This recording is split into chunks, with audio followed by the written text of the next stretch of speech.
i turisti che vengono a visitare la Sardegna. Queste sono le cose immediate, però come entrano i soldi dentro le casse della Sardegna? Perché l'altra cosa che non vi ho detto e che invece vi voglio dire adesso è che noi come regione autonoma a statuto speciale, ai sensi dell'articolo 8 e 9 dello statuto speciale, abbiamo il diritto ai 9/10 di tutti i tributi.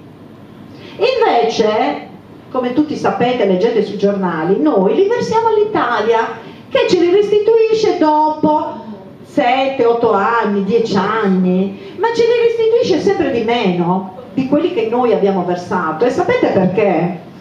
Perché ci vengono decurtate, quando si tirano le somme finali, come vi ho detto, dopo 7, 8 anni, si porta in detrazione tutte le somme che in campagna elettorale in genere succede che qualche politico riesce ad avere vantaggi sul territorio, allora va a raccontare alla popolazione residente: guardate che vi ho portato questo pacchetto di soldi, guardate che questi soldi ci sono dati perché questo territorio, noi abbiamo fatto presente al nostro governo che la nostra situazione è drammatica, non possiamo vivere o sopravvivere, e allora vi portiamo questi soldi. Ma questi soldi poi vengono messi in conto. Questa è l'altra cosa che i sardi non sanno che la regione Sardegna ha diritto, così come la Sicilia, ad avere i 9/10 di tutti i tributi, ok? E questi tributi noi dobbiamo chiedere, pretendere che li incassi direttamente la regione, perché la legge, l'articolo 8 e 9 dice che la regione può avvalersi dell'Agenzia delle Entrate, non che deve, può avvalersi degli impiegati dello Stato per la riscossione e per l'accertamento, ma secondo lo Statuto sardo la regione Sardegna è titolare del diritto all'accertamento e alla riscossione. Questa è l'altra cosa che nessuno vi racconta e che vi racconto io come ex intendente di finanza. Siete pregati di crederci, perché non solo, cioè stasera non è venuto l'avvocato Scifo, però tutte le cose sulle zone franche, badate bene che non le ho studiate da sola, ho voluto e dovuto anche chiedere la collaborazione, perché la normativa è modificata nel tempo, anche dell'Associazione dei Giuristi Sardi e nonché dell'avvocato Scifo, che come vi ho detto ci segue per Equitalia. Quindi non è la dottoressa Randaccio, che qualcuno ha definito pifferaio magico, che ci viene a raccontare no, la dottoressa Randaccio ha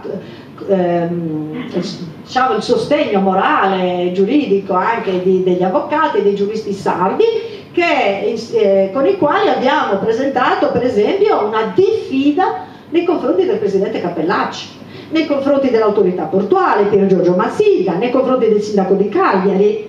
Li abbiamo diffidati ad adempiere e ormai la diffida è arrivata agli sgoccioli, per cui agiremo, perché chiederemo al TAR e poi naturalmente andremo avanti con le altre azioni, perché si tratta di omissioni di atti d'ufficio, perché se noi non riusciamo ad avere quello che è il nostro diritto, evidentemente è un'omissione gravissima, che ha creato dei danni e continuerà a creare dei danni, e chi è responsabile delle omissioni dovrebbe rispondere personalmente, non dovrebbe nascondersi dietro la politica e dire alla politica non me l'ha consentito. No, oggi ne risponde personalmente il politico e il dirigente, perché ogni sindaco ha a fianco un segretario comunale, quindi così come il presidente Cappellacci ha i dirigenti della regione, per cui lui come politico potrebbe anche non adempiere, però c'è la responsabilità, ce l'ha il dirigente, e questo ce l'ha confermato da poco la Corte Costituzionale, ci ha detto che il dirigente è responsabile più del politico. Scusate se la risposta è stata lunga, ma ho precisato qualcosa che non vi avevo detto prima. Dottoressa, volevo chiedere al pubblico se c'è qualcuno che vuole intervenire, fare qualche domanda, però si avvicini qua perché il filo è corto. Vorrei sapere, dottoressa, perché? Allora aspetta, giornalia, prima lui poi alzate la mano, chi vuole intervenire viene qua e parla. Più che altro perché una domanda io conosco già la dottoressa Randaccio, quindi so benissimo che il lavoro che sta facendo è molto importante. Noi ci siamo collegati a lei per tutte le azioni che stiamo facendo nel territorio e il mio intervento è teso a favorire ancora di più quello che è lo sviluppo di questa azione che si sta facendo oramai con tutto quanto il territorio. Quello che vi dico io oggi è molto semplice.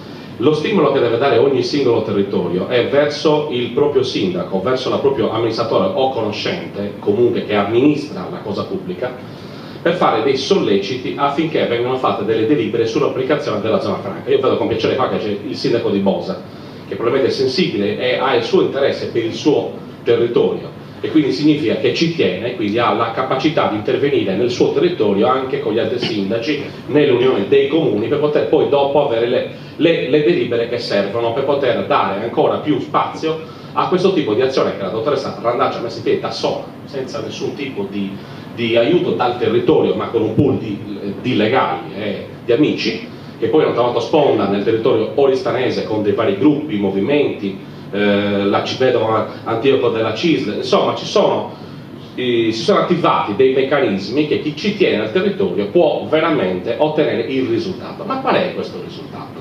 Il risultato è ottenere delle delibere da parte dei vari sindaci, raccoglierle, portarle in regione affinché anche di supporto all'azione legale che di fatto si è già avviata, e vi dico che già oggi c'è stato un contatto a livelli regionali che ci può far pensare che probabilmente si è mosso qualcosa, perché non tutti gli assessori regionali hanno competenze, non tutti gli uffici regionali hanno le competenze, ma c'è un determinato ufficio per il quale ha le competenze.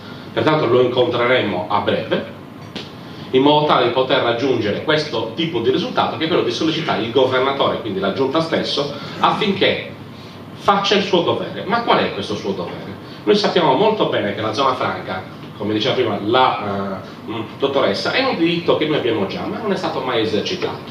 Come lo si esercita?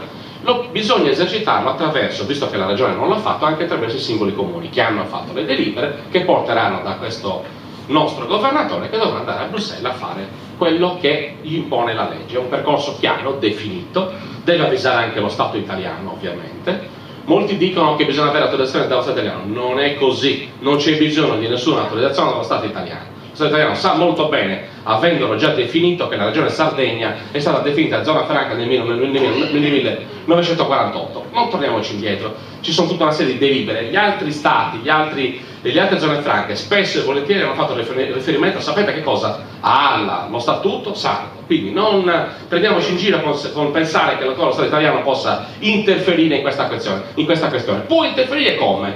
Come ha detto prima la dottoressa Randaccio, facendo delle determine, dicendo guardate che potete fare anche la zona franca urbana.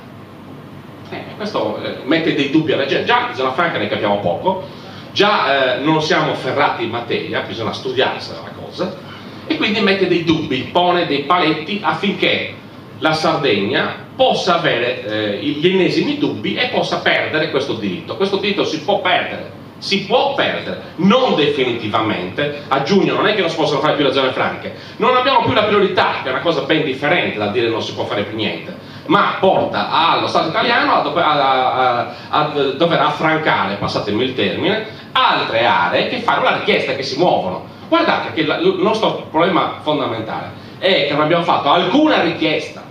La verità è questa: non c'è richiesta della Sardegna, qualsiasi sia la zona, per fare zona franca. Solo in questo ultimo anno ci sono gente che li ha studiati, perché mi fanno ridere quando leggo su internet che c'è gente che ha studiato, mi ci fa piacere. Il problema è fare. La politica del dire deve essere sostituita con la politica del fare. Finiamolo di girarci attorno col discorso che tutti hanno studiato.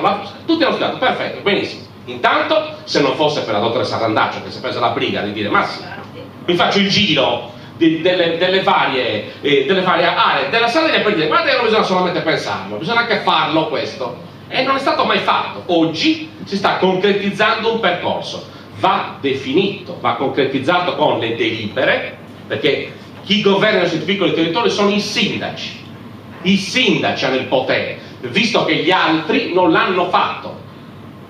Ed è una legge il fatto che se la propria regione non determina nulla debba farlo il sindaco. Lo si può fare perfettamente.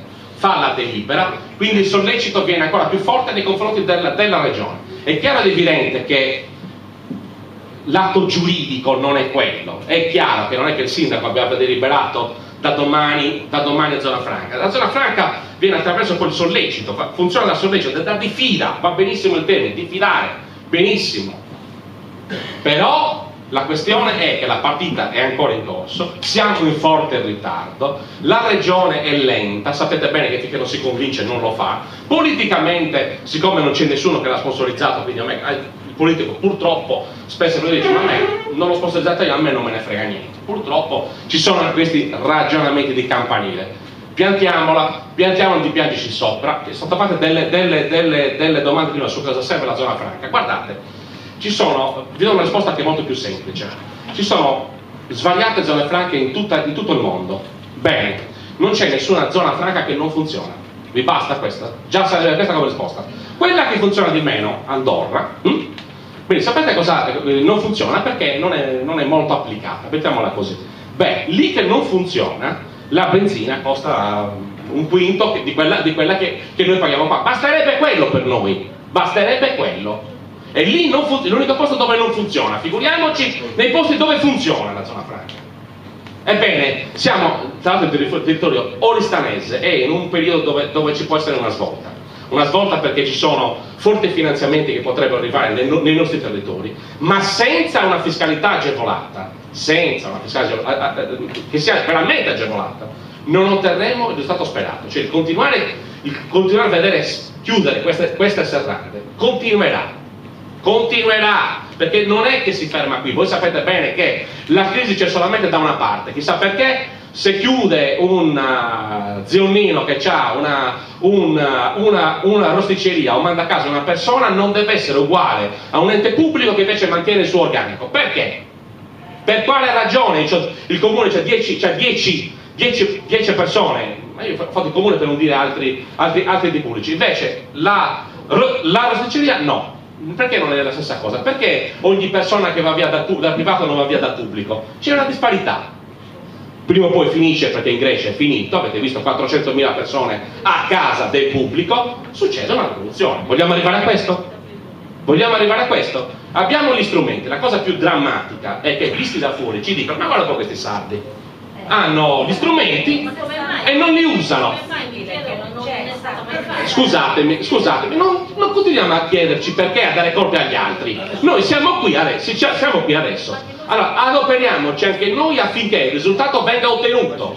Perché è inutile continuare a pensare che ce lo devono fare gli altri. Stiamo continuando a delegare gli altri. Piantiamola di delegare gli altri. Siamo qui, cercate voi nel vostro piccolo, scrivendo, mandando lettera, rompendo le scatole al sindaco, in regione, scrivete, fatelo. Sono una piccola azienda, sono il cittadino in sé dice, ma io non sono un'azienda, quindi a me non ho partita IVA, cosa me ne frega? Come cosa me ne frega? Quando vai in ristorante a pagarti il piatto o a dormire qua, pagate? Infatti, pagate, giusto? Quindi pertanto interessa a ogni singolo abitante della Sardegna, interessa questo. Non parliamo poi delle isole, Cayman, per fare gli esempi più brutti dal punto di vista, oppure i Caraibi, cose di questo tipo. Dove c'è l'insularità c'è economia. Da noi l'insularità è un problema, è una deficienza per non dire altro, perché non trasformiamo un fattore negativo in positivo. Dobbiamo fare questo, non aspettiamo che ce lo faccia il politico di turno. Ormai i sindaci si stanno anche spogliando del problema del partito politico, perché hanno capito una cosa, che sono loro che governano e ne pagano loro le conseguenze, anche politiche. Quindi pertanto il sindaco farà quello che il territorio gli chiede, ma senza alcun dubbio questo. Se invece continuiamo questo sistema messicano, tutto sardo, molto listanese tra l'altro, perché è un sistema messicano, vabbè, oggi c'è caldo, oggi piove. Il problema è nostro, non è del politico. Il politico, quando viene sollecitato, credetemi, salta su tutti i treni favorevoli. Credetemi, non ha interesse andare contro. Non ci va se da dove non viene sollecitato. Questo è il problema. Poi è chiaro che ci sono politici, non andiamo adesso con il trend che c'è di antipolitica, lasciamo perdere. Il discorso è un altro. Il discorso è che il cittadino del proprio territorio deve cominciare ad autodeterminarsi. punto. Ci sono sindaci, chiedetevi cortesemente, perché c'è sempre modo e modo di chiedere cose, ma il caso della zona franca non è il caso che noi andiamo a deliberare, non è il caso che ci muoviamo anche noi come territorio, che poi ci sono sindaci che hanno già deliberato, ci sono sindaci che hanno già fatto il loro dovere, seguendo ciò che il cittadino gli ha chiesto, punto. Questa è la situazione, quindi piantiamola e dire ma perché gli altri non lo fanno? Ma perché siamo noi adesso, siamo noi qua, chiunque non si muova è responsabile. Poi se invece viene messo su un documento nero su bianco dove io sono responsabile, ti ho scritto in base alla legge, mi devi rispondere, tu non mi rispondi, allora sì che ti andiamo a tirare giù dovunque tu sia. Ci sono gente nei nostri movimenti che nelle riunioni a volte non ci vengono e detto senti ma io non voglio venire qua alle riunioni a sentire cose che so già e so perfettamente cosciente, io voglio andare a cercare chi è che non fa ciò che noi abbiamo chiesto per tirarlo giù da qualsiasi sedia. Questa è la questione. Quindi cerchiamo di stare sempre dalla parte della ragione, stare nella legge, chiedere le cose che ci spettano. Continuo a dire, un diritto acquisito non esercitato. Stiamo parlando di diritti acquisiti, non dobbiamo chiedere niente a nessuno, dobbiamo attivare la zona franca. Poi le gabelle, le virgole, i punti e virgola, li vediamo dopo. Giuseppe ci dice sempre, prendiamoci la patente, poi la macchina la compriamo dopo. Adesso prendiamoci la patente affinché noi possiamo guidarla questa macchina. Questo è il problema vero e reale. Non aspettiamo, non crediamo a nessuno, non aspettiamo, scrivete, fate, interessatevi, rompete le scatole, perché è un nostro diritto. Io spero che sia stato chiaro, perché avere l'IVA, non pagare l'IVA, non pagare le accise, che sono le due cose fondamentali, portano sicuramente un benessere al nostro territorio. Io non ho dubbi, a chi vi dice ma che cosa, ma se non sai niente della zona franca non ne capisci niente, ok, tu che ne capisci, dimmi invece qual è il lato negativo della zona franca, fammelo sapere, perché io non lo conosco in 300 e passa zone franche che sono nel mondo. Questo è il ragionamento da fare. Lo dite in maniera semplicistica, non è proprio così, perché poi dopo noi dovremo interessarci anche di come gestire una zona franca, ma questo è un problema successivo, perché la zona franca integrale, credetemi, come in Serbia per esempio, è di una bellezza totale. Oggi in internet ci andiamo, non andiamo solamente per farci la chiacchierata con l'amico, andiamoci a vedere, digitate zona franca in Serbia, fatelo, e scoprite tante cose belline, e dire ma porca miseria, loro sì e noi no. Andate a Lampedusa quando hanno fatto la richiesta, sulla base dello statuto sardo, come sulla base dello statuto sardo? Ci siamo capiti, Livigno, stessa cosa, sulla base dell'articolo 75/98 Melis, allora Melis, allora.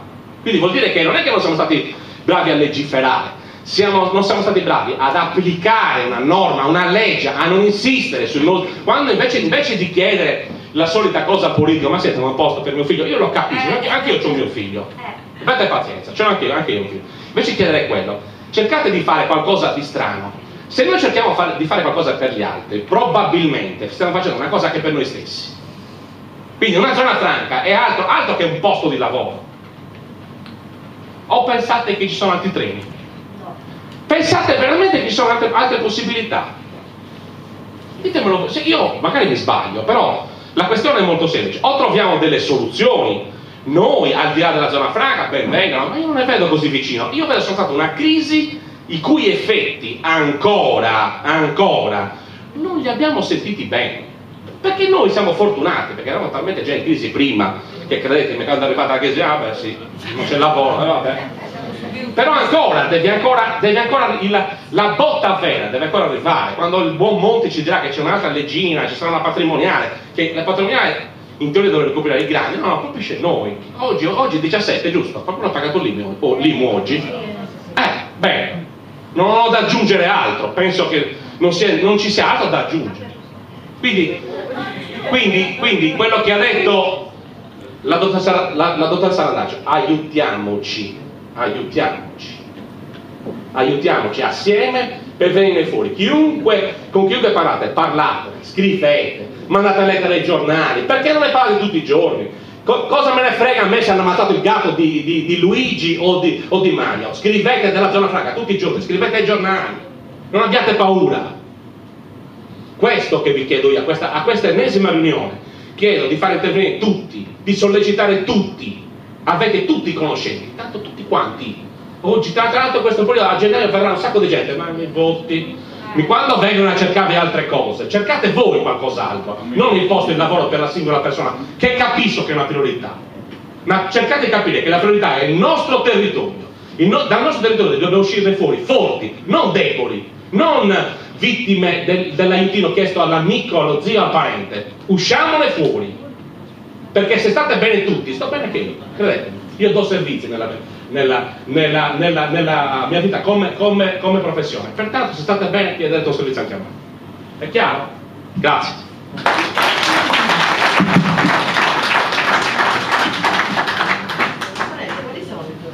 Allora, se c'è qualcuno che vuole intervenire si avvicini. Gio Maria, eri tu? Io non è che voglio intervenire, io sono veramente... Avvicinati perché se no non ti senti. No, Si avvicinati. sente lo stesso, è abbastanza...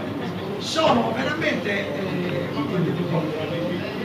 incredulo nel sentire queste cose vostre che sono sacrosante, perché la ragione o i soggetti interessati che devono fare queste cose, perché non le hanno già fatte? Ma tutti, di tutte le parti politiche, non solo quelli di adesso, e quelli di ieri, di avanti ieri e dell'altro anno, perché non le fanno queste cose? C'è bisogno che siamo noi, cittadini qualunque, insomma, cittadini così abbastanza modesti. Ma io non sapevo queste cose, conoscevo io solo 20 anni fa, queste cose non c'erano. No, queste cose, l'hanno detto nel 98, io ho finito il 93 di fare il sindaco, scusate. Io l'avrei fatto ma di corso, l'avrei fatto, il primo in Sardegna, forse l'avrei fatto, come ho fatto da altre cose. La Susazzava non mi arriva anche. Quindi dico io, qual è il motivo che impedisce a questa gente di esercitare questo diritto della zona franca? Perché? Perché Roma non ha la scuola di Roma? E noi abbiamo avuto politici di primo piano, questo mi chiedo.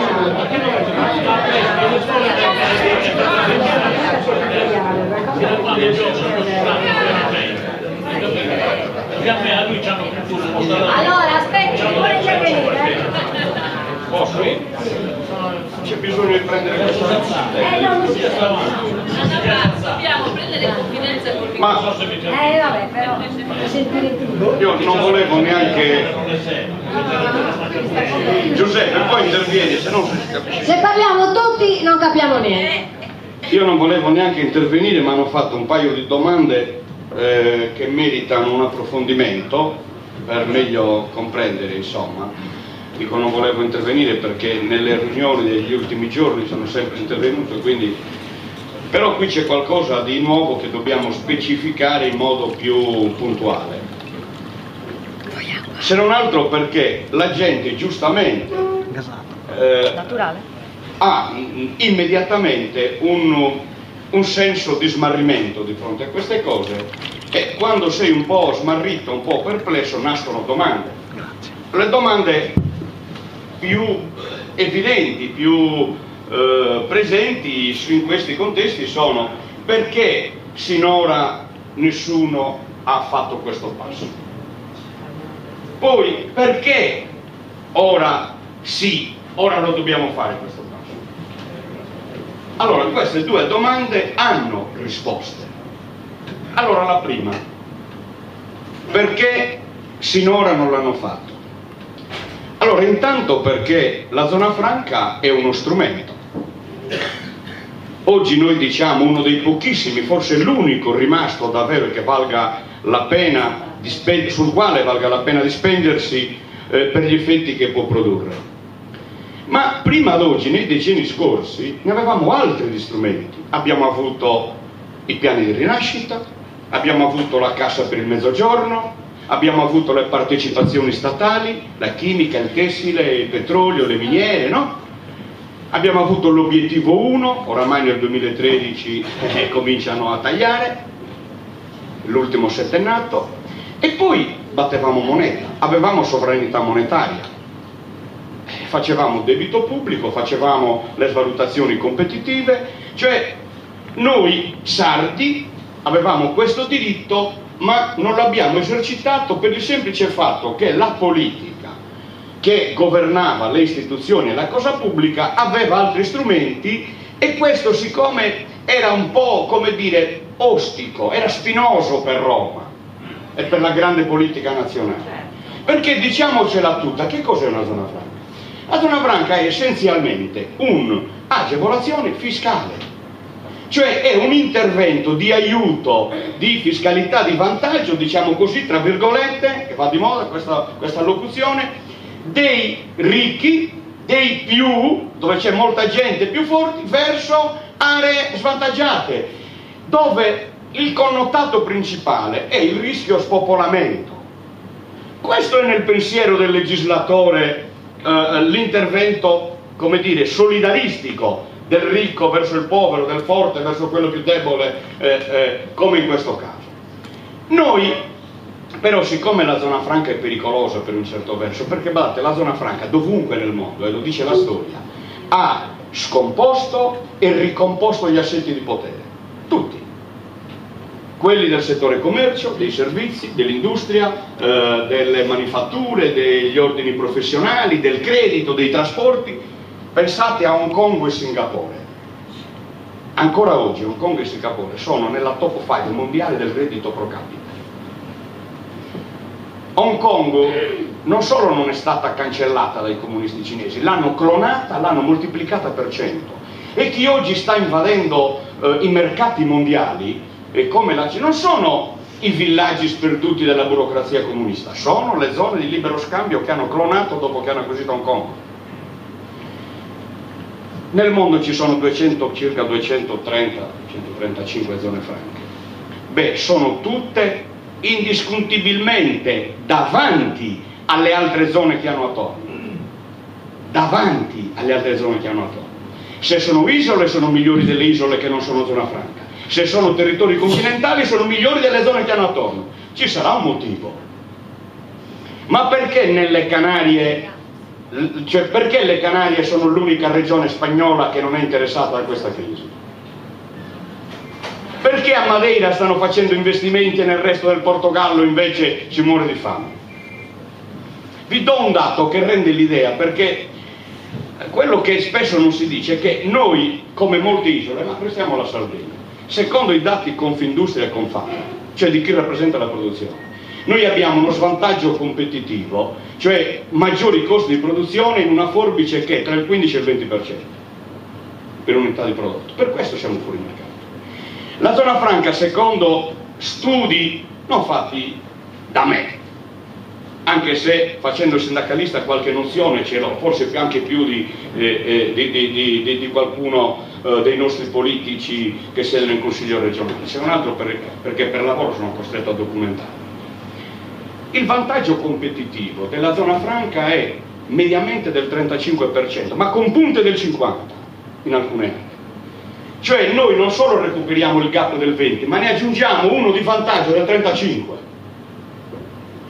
Allora, perché non l'hanno fatta? Torniamo a bomba. Perché avevamo quegli altri strumenti. Io, per carità, i piani di rinascita ci hanno fatto uscire dalle caverne, ci hanno fatto le fogne, portato l'acqua potabile in casa, per tanto di cappello a quella generazione di politica e di uomini di governo che hanno fatto cose importanti. Però ora quella è acqua passata non macina più, e noi o troviamo strade alternative o siamo fuori dai giochi, perché quegli strumenti una volta non ci sono più. Nel frattempo se ne è aggiunto un altro, che è quello della rigidità dei patti di stabilità, che tocca soprattutto, io vedo molti sindaci qui, gli enti locali. Allora la zona franca significa uscire da questi vincoli, significa intercettare, significa sperimentare strade nuove che altrove hanno già dato i risultati. Altrove abbiamo i risultati facilmente, non ci vuole molto, basta individuare alcuni parametri di tipo comparativo e ce l'hai a disposizione. Ma guardate, l'altra cosa che ci interessa sul versante del perché sì ora, oltre a quello che diceva la dottoressa Randazzo del Trattato di Lisbona, è che, badate, noi non abbiamo altre strade, non abbiamo alternativa, noi siamo un'isola. Non è che possiamo fare alleanze con quello che abbiamo vicino, no, noi siamo un'isola. Allora, o comprendiamo questo, o noi siamo fuori mercato e non c'è scampo. Lo dicono i numeri, quello che vi dicevo prima, il 20% di gap. I nostri prodotti non sono competitivi, noi abbiamo solo un caso che dimostra che dove si azionano certe regole, quel problema si supera, le regole. Il latte fresco. La 3A di Arborea governa il 98% del mercato del latte fresco in Sardegna. Ma non perché sanno produrre meglio di quelli di Piacenza o della Baviera, perché c'è una regola che dice che il latte fresco può restare negli scaffali 4 giorni. Chi lo produce, se ce l'ha invenduto, se lo deve riportare indietro, perché non è che lo può buttare in fogna, è vietato alla legge. Se lo deve riportare in Baviera. Allora, il mare di mezzo, da questo punto di vista ci favorisce, ma se mettessero il latte fresco a 10 giorni siamo fregati. Arborea muore in un mese. Quindi la regola. Allora, la regola che cos'è? Che la comunità internazionale dice, per queste situazioni di svantaggio, io obbligo la comunità più estesa, più ricca, più forte, a realizzare interventi di solidarietà. Questo è questo è il pensiero del legislatore del 48 e non solo del 48. Infatti c'è un dato che è emblematico al riguardo, perché zona franca vuol dire stimoli, vuol dire attrattività di mercato e di investimenti. Dove sono state realizzate le zone franche non solo sono arrivati investimenti ed investitori, sono arrivati cervelli, sono arrivati modelli organizzativi nuovi, sono arrivate, come dire, sorgenti di professionalità che hanno costruito patrimonio intellettuale. Cioè, i ragazzi delle Canarie o di Hong Kong o di Singapore non sono come quelli di 50 anni fa o di 100 anni fa. Cioè, è una forma di attrazione anche del patrimonio intellettuale, di costruzione del patrimonio intellettuale. Guardate, dopo gli accordi di Marrakech, questo è fondamentale, perché è un dato indiscutibile. Gli accordi di Marrakech del 94, gli accordi GATT del 94, sono quelli che hanno liberalizzato il commercio mondiale. Da allora Cina, India, Pakistan e Turchia sono entrati come dire, come ruspe dentro i nostri mercati. Allora, in Europa, dal 94 in poi, nel decennio successivo, ci sono stati grandi investimenti. Il mercato mondiale, la globalizzazione ha portato anche questo. In Europa una media di 850 euro per abitante. In Italia 250, poco meno, un terzo, anche meno, euro per abitante. Tutti hanno attribuito alla burocrazia, all'assenza dei tempi lunghi, l'incertezza, la mancanza di certezza del diritto, come dicono molti. Beh, in Europa, nelle zone di libero scambio, la contea di Shannon in Irlanda, Canarie, Andorra, Man e così via, Lussemburgo, allora gli investimenti per abitante sono di 2.450 euro, 3 volte l'Europa, e noi siamo un terzo dell'Europa. Beh, sapete quanto è in Sardegna? La media per abitante? 16 euro. È una cosa ridicola, fa ridere infatti. Infatti quando è una cosa che fa ridere. E fa ridere perché noi questo diritto che abbiamo non l'abbiamo esercitato. E il diritto, quando non è esercitabile, perde la sua funzione. Noi stiamo cercando di riattivare questa funzione. Nel frattempo, guardate, la politica un po' si sta muovendo, sta inserendo i cavalli di Troia e ci vogliono propinare le zone franche urbane. Le zone franche urbane non hanno nulla a che vedere con le zone franche, doganali, fiscali, extradoganali ed extraterritoriali, come stiamo chiedendo noi, e come sono nel pensiero del legislatore internazionale, come lo sono per l'Unione Europea e per il sistema mondiale del commercio. Le zone franche urbane sono un'invenzione per le periferie delle città francesi, popolate da magrebini che fanno 8, 10, 15, 20 figli con 4 mogli e così via, e non sapevano come occuparli. Questi erano sempre in piazza a protestare, gli davano indennità di disoccupazione ma non gli bastava, protestavano. Questi bisogna toglierli dalle piazze e li dobbiamo far lavorare. allora si sono inventati interventi mirati per alcuni anni, abbattimento dei contributi, abbattimento del reddito, un po' che mi hanno fatto nel piccolo con la nostra 37, no? Voi amministratori comunali, beh, ti danno 30.000 euro, poi ti obbligano a restare 5 anni iscritto all'INPS e ti hanno riportato via tutto. Infatti in Francia sono miseramente fallite. Beh, ce le vogliono facendo, ma sai anche l'allocuzione, no? Zona franca urbana, anche, cioè, è simpatica, è un po' come quelli che vogliono fare i posti all'Arborea li chiamano Eleonora, quelli che fanno il fotovoltaico a Narbolia lo chiamano Santa Reparata, mi pare che sia Subatronu, no, trovano anche i nomi, capito? Allora, poi le scommetto che su Vulcano li spero che devo che una verta buttita che galle in Parlamento. Allora, insomma, si stanno inventando, stanno inserendo i cavalli di Troia. Noi dobbiamo dire no. Noi dobbiamo dire che è zona franca tutta la Sardegna, come diceva la dottoressa. Punto. Perché un'isola e perché è già previsto nel decreto legislativo 75 che parla dei 6 porti e le zone collegate o collegabili, ma sicuramente in Sardegna, grazie a Dio, su ogni comune deve avere un'istrada, non è che siamo nelle Alpi e viaggiamo su coi muli, no, come che mandano a fare. Noi siamo zona franca tutta l'isola, punto, perché così vinciamo la battaglia. Diversamente questa battaglia non la vinciamo, non dobbiamo accettare né di mettersi l'uno contro l'altro, il principio del divide et impera, qui magari ha funzionato in passato, ma basta, la Sardegna è tutta zona franca, punto, non accettiamo